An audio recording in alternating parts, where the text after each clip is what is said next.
This is PIC Computing, A-Level Computing Video 37. We're looking at hardware and we're looking at primary memory. Now, the first section of the video, we'll try and put primary memory into context for you so you can understand it better, but these parts aren't necessarily the parts you're going to need to know for the exam. We'll look at the things you're going to need to know for the exam later on. We'll just look at the first few slides to try and give primary memory its place in the world of computing.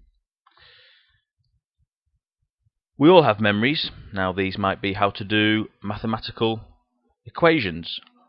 They might be happy memories from childhood. There might be memories such as the lyrics to a song that we've remembered. Or they might be bad memories such as that time that your dad ate your goldfish. And some memories we remember more quickly than others. Some memories are stored further away in our memory banks, so they take longer to recall. And computers have different standards of memory, so that some memories some data is recalled quicker than others, and some memory works faster than others. For instance, cache memory works faster than random access memory, RAM. But faster than both of those is any memory registers that are in the CPU. All three of those types of memory are faster than this type of memory, a USB data stick. How we judge computer memory is on the following factors: access speeds, how quickly the computer can read from them or write to them; their capacity, how much can they store; volatility, does the memory keep data if the computer is switched off; and of course price. Now, the first type of primary memory we're going to look at is RAM. Not that type of RAM, as in that good looking sheep there, but these memory chips.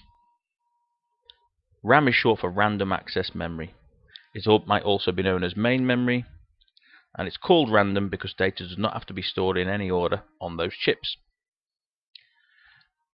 If we look at how things work, if we were to load up a program like Word, now Word, the instructions for Word are stored on the hard disk, but they are loaded into RAM when we double click on the Word icon. Those instructions are then sent from RAM to the processor so that they can be executed. Why, you might ask, don't we load straight from the hard disk to the CPU?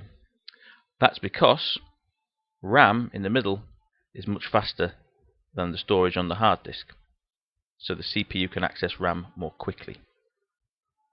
So thinking about speeds, and that third type of memory there is cache. Speed increases as we move down to the bottom right of this diagram. So the CPU is fastest, then cache memory, then RAM, then hard disk.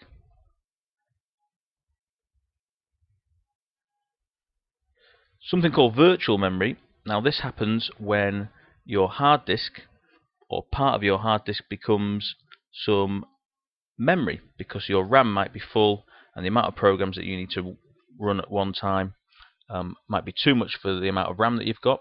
So your operating system might give part of your hard disk up as virtual memory. Virtual memory doesn't quite run as quick as RAM, but does the same job. Here I've got Word loaded up, and I've got a bunch of other programs loaded up in this screenshot. Now, whilst they're loaded up on the screen, and I haven't saved any of it, they are stored in RAM. When I click on save, they then go to secondary storage, such as a hard disk or maybe a USB data stick. What's the point behind this? Well, when you switch off your computer,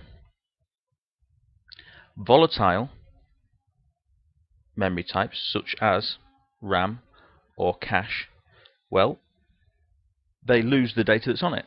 They are volatile because if you switch off the computer, you lose anything you've got. If we think back to our screenshot, if I haven't saved this Word document and I lose power to my computer, I've lost it, probably. So volatile memory loses what's on there when the computer loses power. Non-volatile memories, such as hard disks or USB data sticks, if we've saved the data to them, they don't lose that data if the power goes off. The data is still there when we switch the computer on next time. Another type of non-volatile memory is ROM. which we'll look at now. So ROM stands for read-only memory. So it might look in it a bit like a chip there, or like that one there, which is soldered onto the motherboard. And ROM holds the instructions to boot up your PC. So when we switch on the computer, what ROM has is what's called the Bootstrap program, which basically just points towards your operating system and loads up your operating system. Now, ROM and RAM are types of primary memory, and that's the main concern of this video.